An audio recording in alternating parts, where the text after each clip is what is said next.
Hai, bertemu kembali dengan saya Joseph, tim teacher dari Guru Pendidikan Lingkungan Hidup SMP Budi Mulia, Bogor. Seperti sudah disampaikan sebelumnya, berekoenzim artinya kita mencintai bumi, kita mengurangi pemanasan global, kita mengurangi penggunaan bahan kimia sintetis, kita mengurangi timbunan-timbunan sampah dimanapun. Kita membantu untuk memberi nutrisi pada bumi supaya menjadi lebih baik lagi, menjadi tempat untuk bertanam, untuk tumbuh. Tetapi apa sebetulnya ekoenzim itu dan bagaimana penggunaannya? Nah, sebelum saya sampaikan, I would like to address my deepest gratitude to Mrs.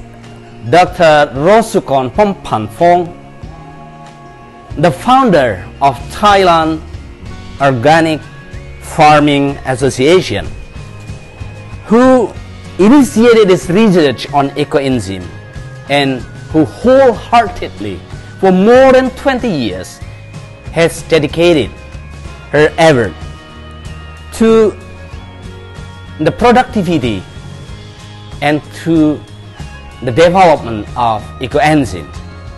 And I would like also to address my gratitude to Dr. Joanne Oon, the naturopathy from Penang, Malaysia, who widely spread this ecoenzym. Juga tentunya saya berterima kasih kepada Ekoenzim Indonesia, Ekoenzim Nusantara, juga kepada Rida Jelita dari Sekolah Tinggi Agama Buddha Maitreyawira, juga kepada Maurila Imron. Tak lupa juga saya sampaikan terima kasih saya, my deepest gratitude, to Hang Kia Chun dari Greenpeace, yang telah bersama-sama memberikan begitu banyak materi bacaan yang sangat berguna untuk berekoenzim. Hari ini saya sengaja menggunakan seragam pakaian pramuka karena kita memperingati Hari Pramuka. And pada Sustainable Development Goals dari International Youth, salah satu goals yang dicanangkan adalah untuk memelihara ekosistem, memelihara ekologi. Nah, Pramuka Indonesia, dimanapun kita, layak dan berkewajiban untuk bersama-sama menjaga ekosistem kita, menjaga bumi kita. Mari kita cintai bumi kita melalui ekoenzim. Baik, apa itu ekoenzim? Biar saya lebih enak bekerja, saya simpan di sini. Ekoenzim adalah sebetulnya sebuah cairan, suatu cairan serbaguna yang dihasilkan dari sebuah campuran antara gula merah dan sisa hasil kegiatan rumah tangga, entah itu berupa sayuran,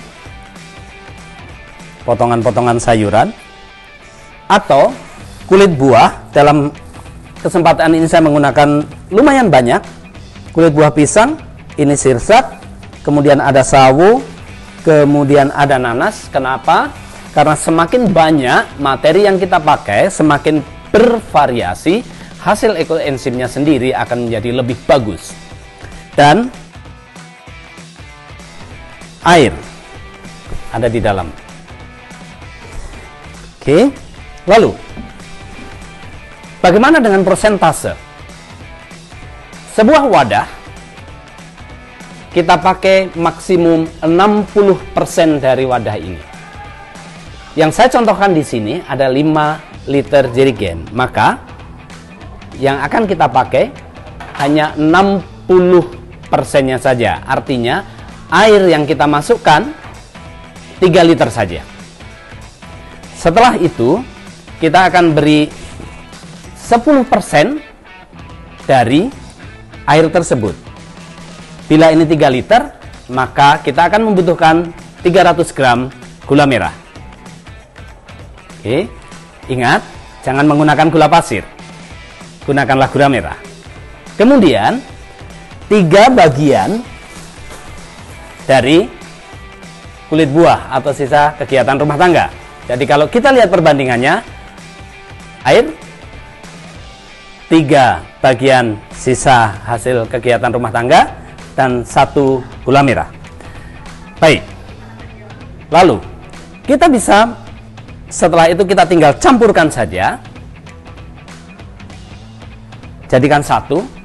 Sedapat mungkin kalau kita punya waktu lebih, hancurkanlah terlebih dahulu kulit buah maupun sisa sayuran. Ingat, bila kita menggunakan sisa kegiatan rumah tangga ini, yang kita pakai bukan yang berminyak, bukan yang sudah dimasak, bukan juga ampas kelapa berminyak, oke, atau yang sudah busuk dan sebagainya, itu akan membuat ekoenzimnya tidak baik. Kemudian, bagaimana dengan wadah? Wadah yang kita pakai disarankan bukan yang tertutup kecil, karena hasil fermentasi ini nanti akan menghasilkan gas salah satunya, dan bila bertutup kecil ini akan menimbulkan bahaya ledakan. Baik, maka disarankan menggunakan tutup yang wadah yang bertutup besar. Oke, lalu bagaimana kalau kita mempunyai wadah-wadah seperti ini, jerigen atau mungkin botol yang bertutup kecil? Bisa disiasati. Caranya adalah ketika semua sudah dicampur, maka setelah kita simpan dalam 2 minggu pertama, minimalnya 2 minggu pertama atau sampai 1 bulan, setiap hari kita buka 2 kali. Kita melepaskan gasnya. Oke. Nah, disarankan menggunakan tempat yang tertutup besar supaya mengatasi risiko tersebut. Setelah itu, mari kita coba campurkan. Kebetulan ini sebagian kemarin saya sudah hancurkan, lalu sudah saya masukkan 1 liter air di sini. Maka ini sudah saya masukin sebagian dari sisa hasil kegiatan rumah tangga. Total ini kira-kira ada sekitar 900, saya sudah timbang sebelumnya 900 gram. Saya akan masukkan. Saya memanfaatkan salah satu botol sebagai alat untuk menuang air nanti. Untuk sisa hasil kegiatan rumah tangga langsung saya masukkan begitu saja.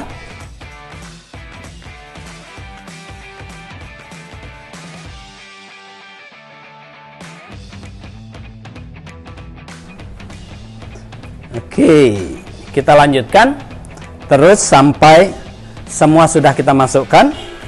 Kemudian sedapat mungkin kalau kita mempunyai waktu, kita berkesempatan baik kalau gula ini kita cairkan dulu. Seandainya toh tidak, kita bisa langsung masukkan. Tidak ada kewajiban bagi kita untuk mengaduk gula ini. Oke, akan saya masukkan semuanya saja. Nah, setelah kita masukkan, semua bahan sudah kita masukkan, gula kita sudah masukkan sesuai dengan takaran. Sekali lagi, 10 air, 3 sisa hasil kegiatan, dan 1 gula merah. Oke, lalu kita tutup rapat-rapat. Seperti tadi sudah saya sarankan, bila wadahnya bertutup kecil, wadahnya cukup besar, tetapi tutupnya kecil, maka mari kita berlatih untuk juga disiplin, berlatih untuk perhatian. Kita akan buka setiap hari. Oke, sehari 2 kali, bisa pagi dengan sore atau siang dengan malam. Lalu simpanlah di tempat yang bersih, teduh, tidak kena sinar matahari langsung. Sekali lagi, ini menghasilkan gas. Bila kena sinar matahari langsung, terjadi panas yang lebih, maka bisa menimbulkan bahaya ledakan. Juga, jauhkan dari wifi. Jauhkan juga dari septic tank misalnya, karena di sana juga ada gas ya. Tentu saja, jauhkan juga dari sumber listrik. Baik, mari kita bersama-sama memelihara bumi dengan kegiatan ekoenzim yang bisa kita lakukan dengan sangat mudah. Bahan selalu tersedia. Dengan berekoenzim, kita turut memelihara bumi demi generasi yang akan datang. Terima kasih.